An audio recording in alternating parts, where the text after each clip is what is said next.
예, 우리 함께 말씀 보겠습니다. 사무엘상 7장 3절에서 12절 말씀 볼게요. 사무엘상 7장 3절부터 12절입니다. 사무엘이 이스라엘 온 족속에게 말하여 이르되 만일 너희가 전심으로 여호와께 돌아오려거든 이방 신들과 아스타롯을 너희 중에서 제거하고 너희 마음을 여호와께로 향하여 그만을 섬기라. 그리하면 너희를 블레셋 사람의 손에서 건져 내시리라.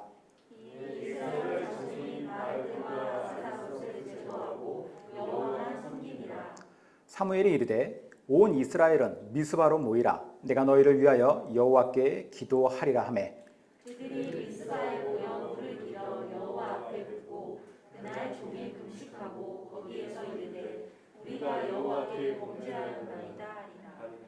사무엘이 미스바에서 이스라엘 자손을 다스리니라. 이스라엘 여손이 미스바에 모였다 함을 블레셋 사람들이 듣고 그들의 방백들이 이스라엘을 치러 올라온지라. 이스라엘 자손들이 듣고 블레셋 사람들을 두려워하여 이스라엘 자손이 사무엘에게 이르되 당신은 우리를 위하여 우리 하나님 여호와께 쉬지 말고 부르짖어 우리를 블레셋 사람들의 손에서 구원하시게 하소서하니. 사무엘이 젖 먹는 어린 양 하나를 가져다가 온전한 번제를 여호와께 드리고 이스라엘을 위하여 여호와께 부르짖음에 여호와께서 응답하셨더라.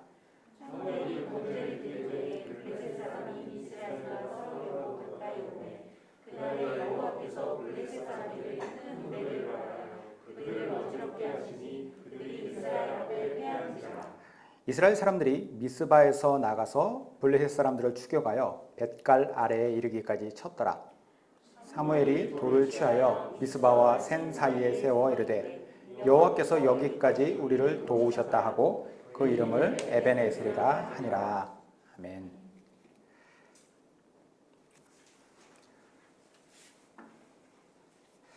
오늘 우리가 함께 볼 이 말씀은요,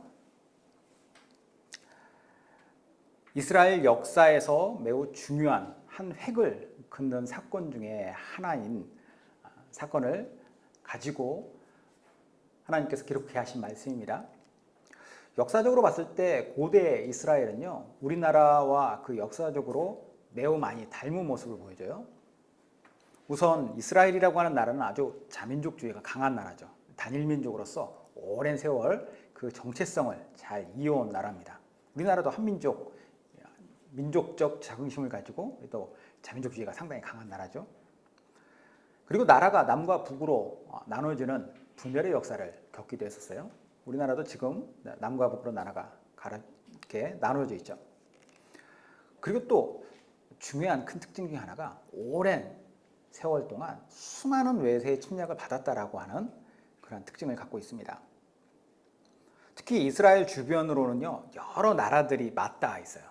그래서 이스라엘 동쪽으로 가면은 아람, 암몬, 모압, 그러니까 동쪽에 위에서부터 아람, 암몬, 모압이라고 하는 나라가 있고, 그리고 그 밑으로 가서 남쪽으로 가면 에돔이라고 하는 나라가 또 있어요. 그리고 서쪽으로 가면은 블레셋이라고 하는 나라가 있었습니다. 이 주변국들에 의해서 계속해서 침략을 받죠. 물론 이스라엘이 멸망하고 그럴 때는 더 멀리서 온 바벨론이라든가 그런 나라들에 의해서 멸망을 당하지만 이 주변국들에 의해서 많은 고통과 고난을 당했던 역사가 있습니다. 이 중에서도 블레셋이 이스라엘을 참 많이 괴롭혔어요. 블레셋 하면 가장 먼저 떠오르는 유명한 인물이 있죠. 누구냐면 다윗이 어린 시절에 싸웠던 장수, 블레셋의 장수. 키가 약 2m 90, 그러니까 어마어마한 거인이죠.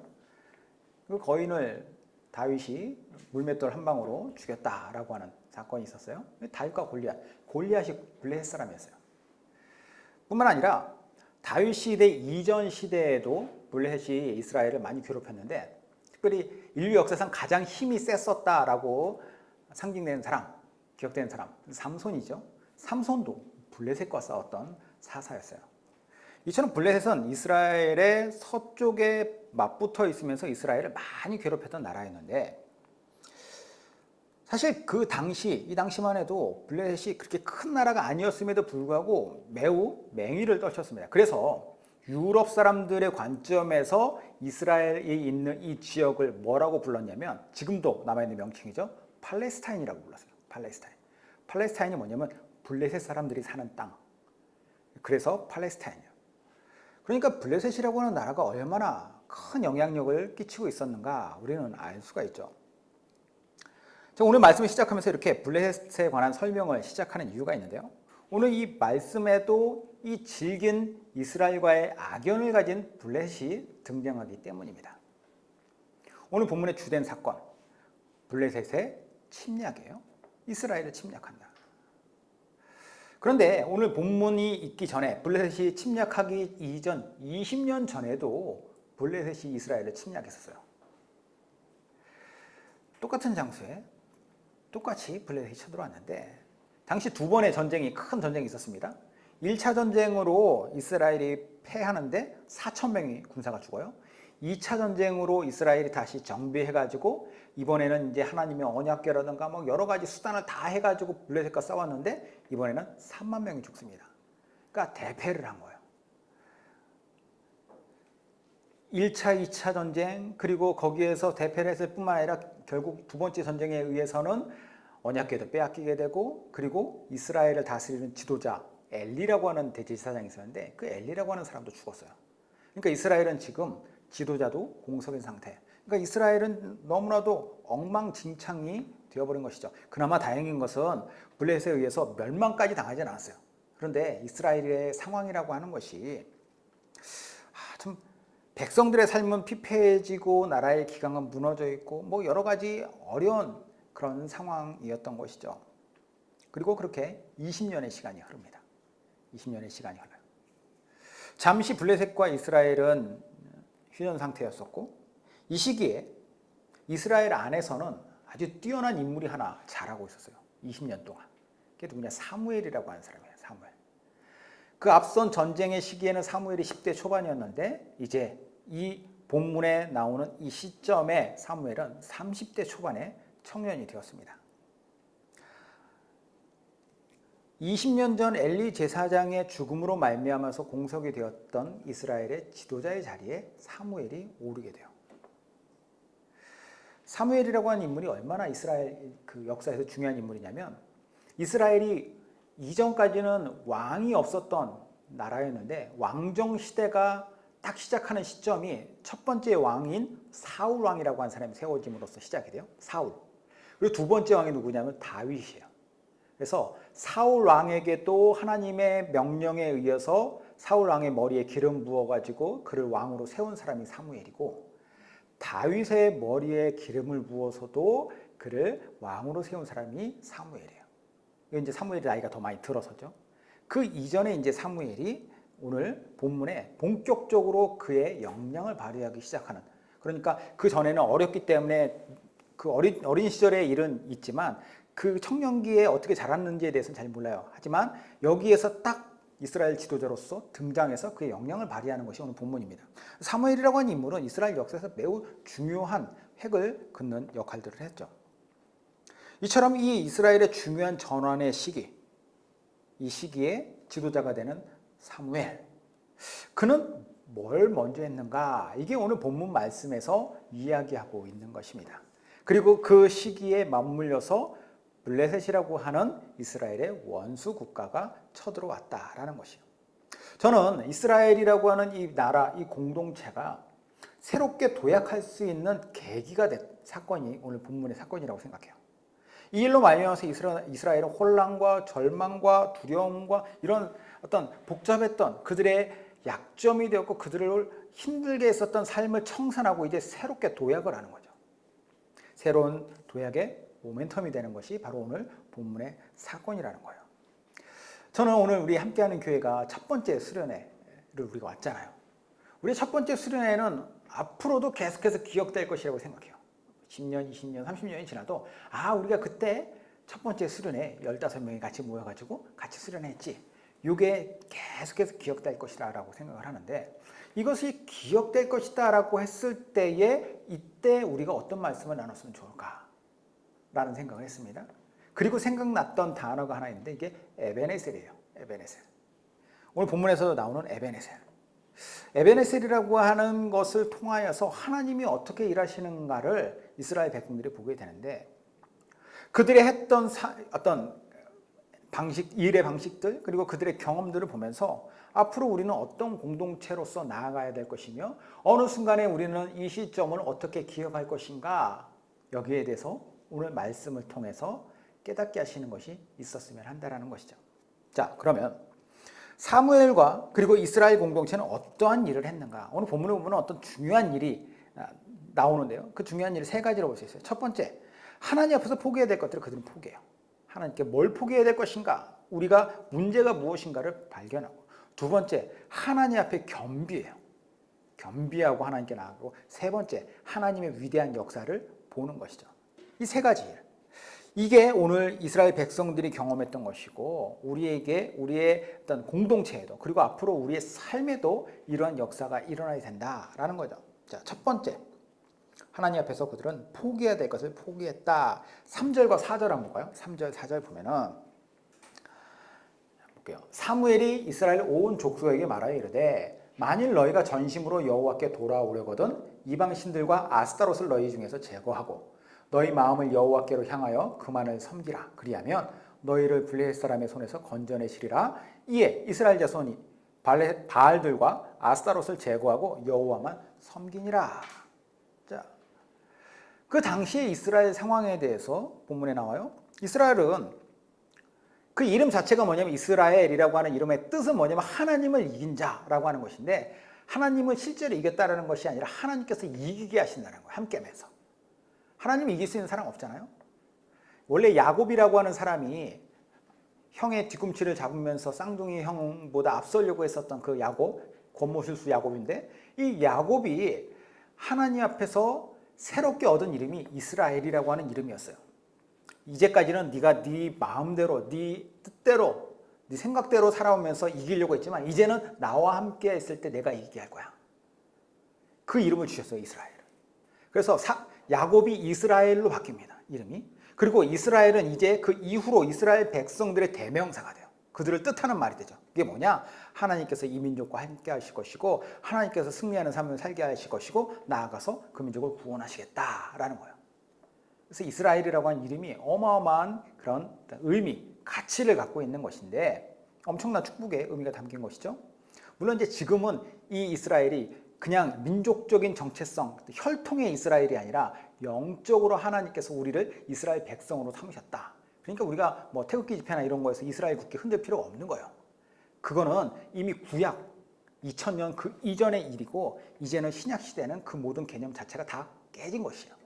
그러니까 우리가 이스라엘 이런 역사를 보면서 그 이름에 걸맞는 삶을 우리도 살아야 된다라는 것을 계속해서 말씀을 통해서 깨닫는 것이죠. 자, 그러면 이제 이 백성들의 이야기로 가서 이스라엘 역사 속에서 그러면 이스라엘 백성들은 그 이름에 걸맞는 삶을 살았느냐? 그렇게 살 때도 있었지만 그렇게 살지 못할 때도 많았어요. 그러면 왜 그런 이름에 걸맞지 못한 삶을 살았느냐? 탐욕과 욕심 때문입니다. 인간이 가진 탐욕과 욕심에 의해서 하나님께서 주신 그 귀한 삶을 그들은 그냥 버려요. 그들의 눈에는 나의 민족적인 어떤 그 하나님께서 주신 이스라엘이라고 하는 이 정체성보다도 다른 민족들, 특별히 다른 민족들이라고 한다면 그 주변에 있는 여러 민족들이잖아요. 그런 민족들에 의해서 계속 침략도 당했잖아요. 근데 가만 보니까 그 민족들이 너무 잘 먹고 잘 사는 것 같아. 우리보다 힘이 더 강한 것 같아. 그러니까 하나님을 향했던 마음들이 흔들리기 시작했다는 것이죠.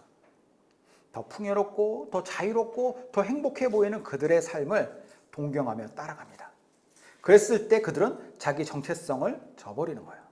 심지어 하나님께서 뭐라고까지 말씀하셨냐면 이방 민족들 너희가 동경하지 마라.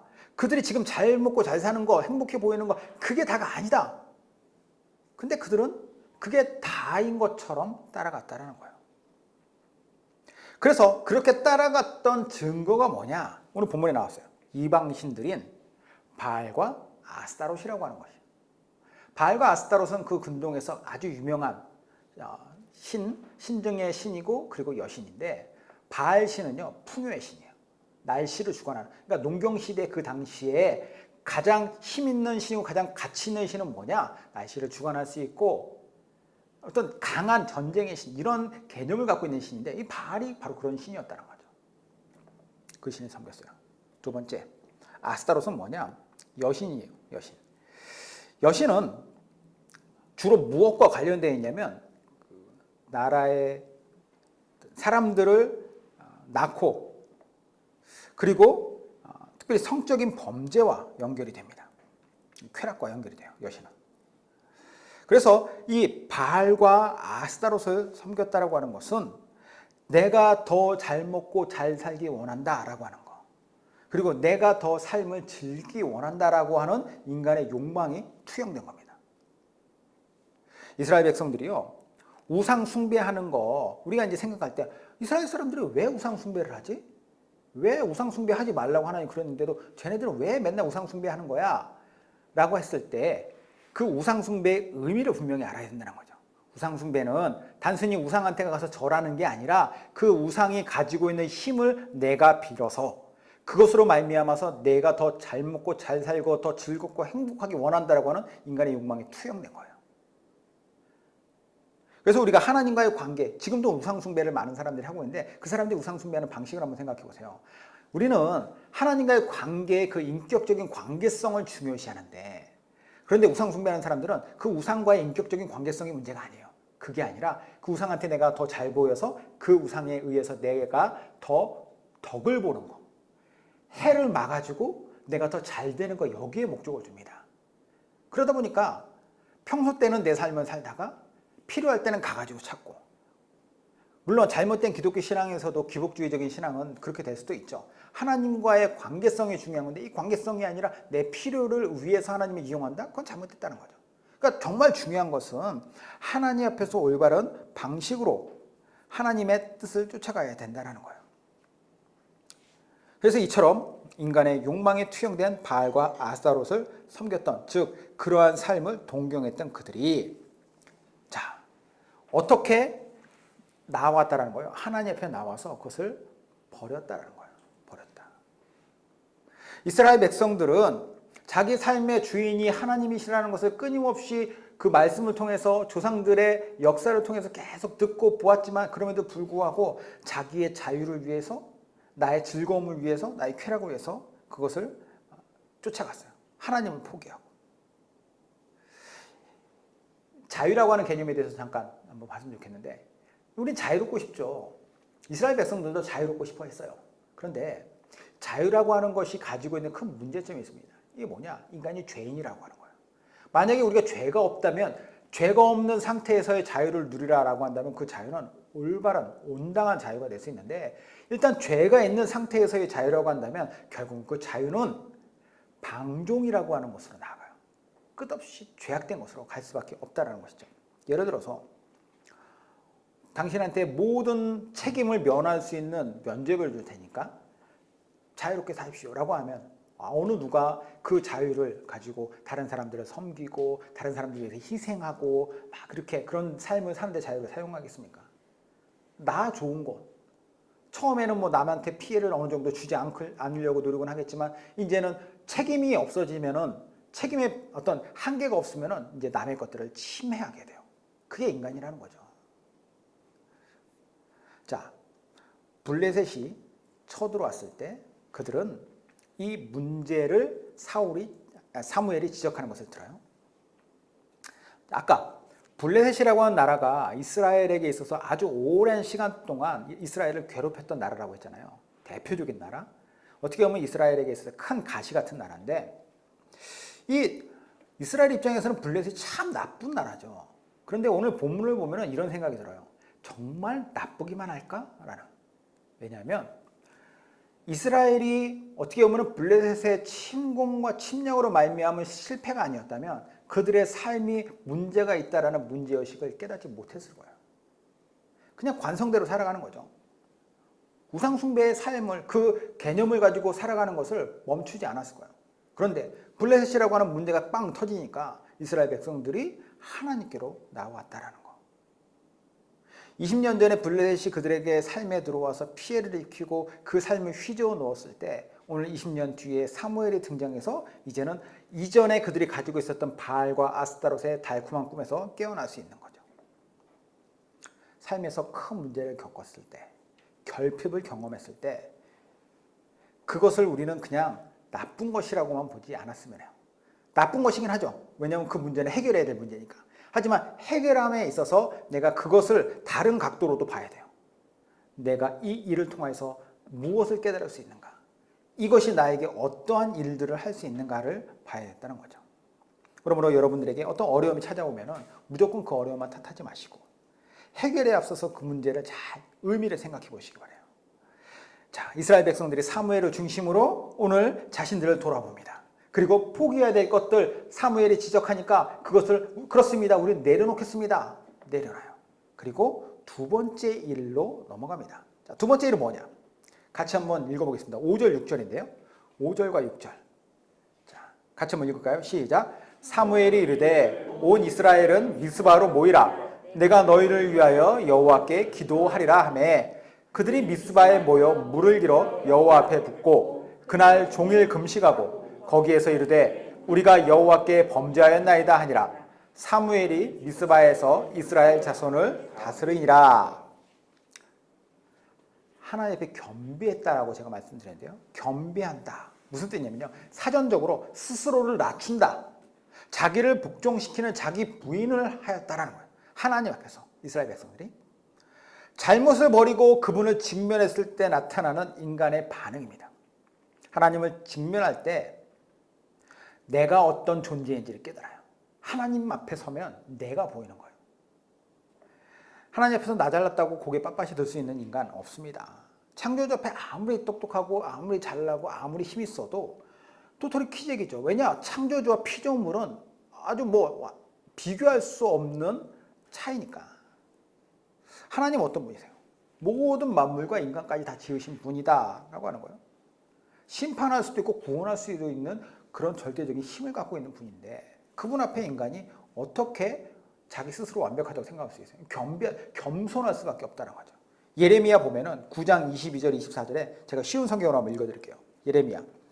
여호와께서 이렇게 말씀하셨다. 지혜로운 사람은 자기의 지혜를 자랑하지 말고 힘 있는 사람은 자기의 힘을 자랑하지 말며 부유한 사람은 자기의 부유함을 자랑하지 마라. 오직 자랑하고 싶은 사람은 나를 깨닫고 아는 것을 자랑하고 나 여호와가 자비롭고 공평하다는 것을 자랑하고 내가 땅 위에서 올바른 일을만 한다는 것을 자랑하여라. 이런 자랑이 나를 기쁘게 한다. 나 여호와의 말이니라. 자, 하나님께서 말씀하세요. 너의 인간이 자랑할 거 없다라는 거예요. 아무리 자랑해도 아무리 잘났어도 인간은 일 수밖에 없다라는 거죠. 하나님 앞에서. 그러면 이스라엘 백성들이 하나님 앞에 섰을 때 그들은 이처럼 겸비할 수밖에 없습니다. 자, 이럴 때 이 모습을 보면서 우리는 한번 우리의 모습 생각해요. 우리는 이스라엘 백성들처럼 우상숭배 안 했으니까 난 괜찮아 이렇게 생각해야 될까요? 하나님 앞에서 우리가 가져야 할 근본적인 마음 겸비함이에요. 그분 앞에 겸비함을 갖고 살아야 돼요. 우리의 죄악됨을 다 용서해 주셨지만 그 은혜를 받았음에도 불구하고 내가 참 용서받은 존재답게 살지 못했습니다 라고 하는 것에 대해서도 우리는 항상 회개해야 돼요. 그리고 이런 놔주셔도 구원하셨다라고 하는 것에 대해서 또 감사하는 것이죠. 우리가 회개와 감사하는 이유는 거기 있습니다. 예전에 다 구원해 주셨는데 뭐 또 회개해. 그게 아니에요. 그 존재답게 살지 못함에 대해서 또 회개하는 거예요. 그럼에도 불구하고 구원하신 것에 대해서 감사하는 거. 이게 올바른 크리스찬다운 자세였고 삶의 방식인데요. 물론 그렇다고 해서 매번 주눅 들고 죄책감을 살라는 얘기는 아닙니다. 겸손하라고 하는 거. 바울이 고린도 교회에 뭐라고 얘기했냐면 그런즉 선질로 생각하면 넘어질까 조심해라. 스스로 나는 됐다라고 생각할 때 그때 마귀는 틈탄다라는 거죠. 제가 목회하면서 저 스스로에게 항상 다짐하는 게 있습니다. 이게 뭐냐? 하나님 앞에서 그리고 성도들 앞에서 겸손해야 된다는 거예요. 겸손해야 된다. 가끔 보면은 이상한 목회자병에 걸린 분들이 있어요.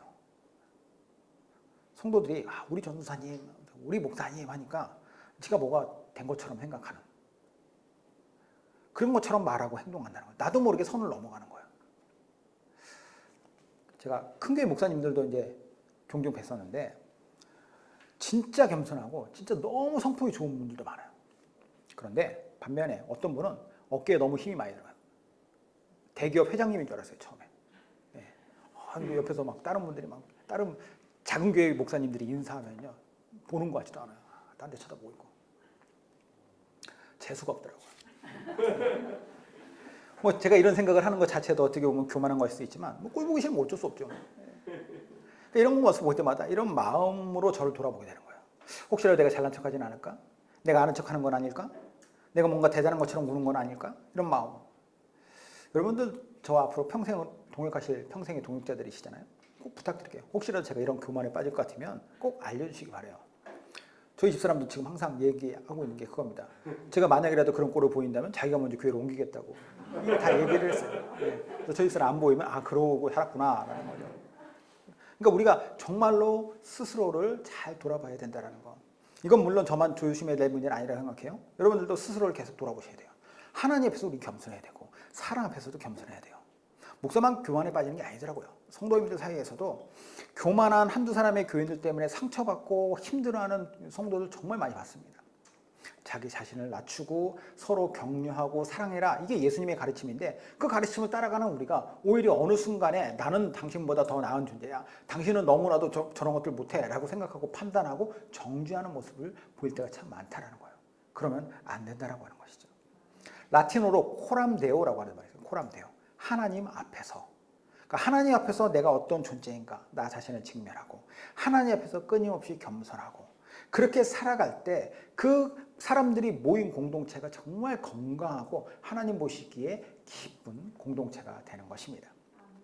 예, 마지막 세 번째. 사무엘과 이스라엘 공동체가 했던 세 번째 중요한 일이 있어요. 이게 뭐냐? 하나님 앞에서 놀라운 역사를 경험했다. 놀라운 역사를 경험. 7절부터 12절까지인데요. 좀 길지만 자, 볼게요. 7절부터 12절까지. 제가 한번 읽어보겠습니다. 이스라엘 자손이 미스바에 모였다 함을 블레셋 사람들이 듣고 그들의 방백들은 지도자들이에요.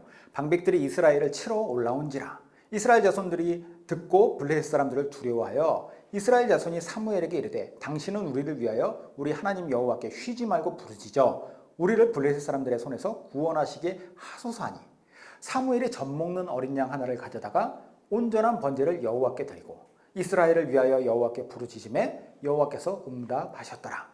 사무엘이 번제를 드릴 때 블레셋 사람이 이스라엘과 싸우려고 가까이 오매 그날에 여호와께서 블레셋 사람에게 큰 우레를 발하여 그들을 어지럽게 하시니 그들이 이스라엘 앞에 패한지라.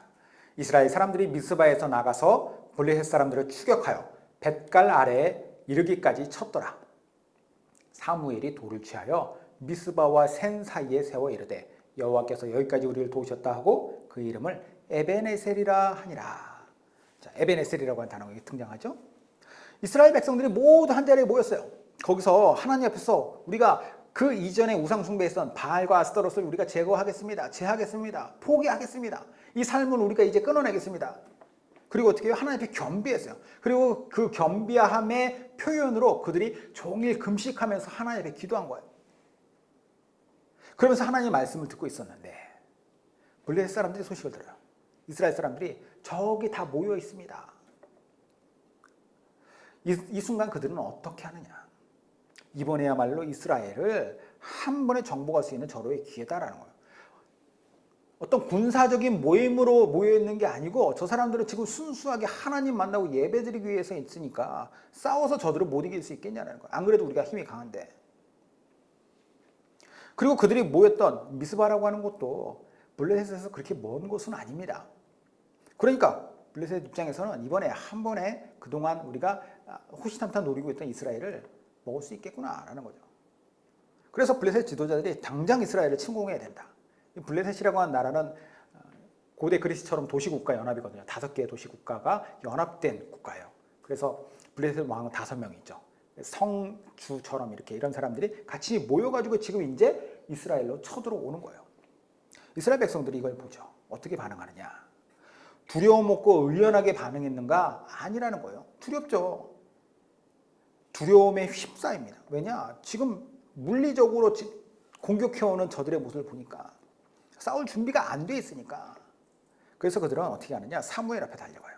그리고 사무엘에게 얘기하죠. 하나님께 부탁하고 기도해서 우리를 좀 보호해달라고 하라. 그리고 사무엘은 어린 양 하나를 제물로 취해서 하나님께 제사를 지내요. 결과적으로 어떤 일이 일어나느냐? 하나님께서 블레셋에 큰 우레를 내리셨다. 그러니까 요즘 말로 치면 그들 진영에 폭격하신 거예요. 하나님이.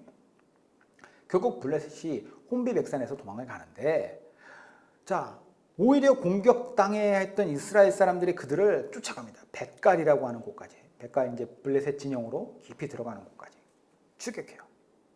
그리고 이 일이 마무리가 되었을 때, 자, 오늘 아까 나왔던 미스바와 센이라고 하는 지역인데, 미스바와 센 사이에 돌을 취하여 세웠다.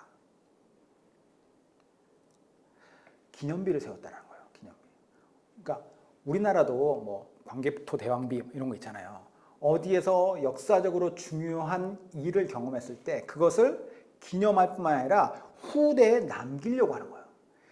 이스라엘 백성들이 지금 하나님께서 행하신 블레셋과의 전투를 이기게 하셨습니다 라고 하는 것을 그 미스바와 센 사이에 돌을 세워서 여기에 세우고 에베네셀이다. 뜻이 뭐냐? 여호와께서 여기까지 우리를 도우셨다라고 하는 뜻이에요.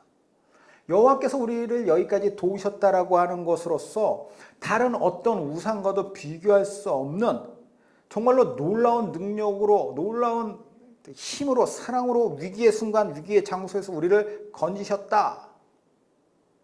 이것을 우리가 함께 기억하고 기념하고 그리고 후세에 남기자라고 하는 거죠.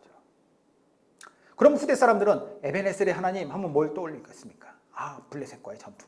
아, 미스바와 센 사이에 위기에서 우리를 건지신 능력이 있는 하나님. 이 이야기는 지금으로부터 3000년 전 이야기입니다. 뭐 엄청 오래된 얘기죠. 이 3000년 전 얘기지만 에베네셀의 하나님은 지금도 변함없으심을 우리는 믿습니다. 우리가 그분을 믿고 있는 거예요. 뭐 그때만 이스라엘에게 도움을 주신 분이 아니라 이렇게 이런 기록을 남기게 하신, 그리고 이 말씀을 통해서 우리에게 하나님께서 하시고자 하는 말씀이 분명히 있다는 것이죠. 그때 에베네셀의 하나님이 지금도 에베네셀의 하나님이라는 거예요. 이 에베네셀의 하나님께서 오늘 우리의 삶에 함께 하심을 우리가 믿으면서 그 하나님의 도우심을 우리가 경험하면서 살아가야 되지 않겠습니까?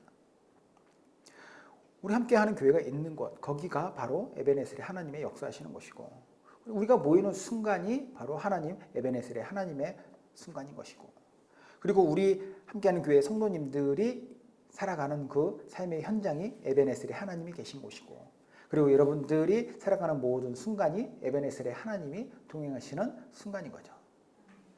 그래서 앞으로 우리가 가는 길에 어떤 위기, 예를 들어 예컨대 블레셋 같은 위기가 닥쳐오더라도 언제나 우리는 하나님을 찾았던 사무엘과 이스라엘 백성들처럼 살아가길 바라요. 하나님 앞에서 위대한 역사가 우리의 삶에 일어날 것을 믿습니다. 하나님과 동행하며 우리가 행동할 때, 그런 우리 함께하는 교회가 될 때, 우리 각자가 될 때 하나님의 역사는 끊임없이 일어날 것입니다. 같이 한번 기도하시죠. 기도하시고 우리 시선 찬양하시고 계속 기도하겠습니다.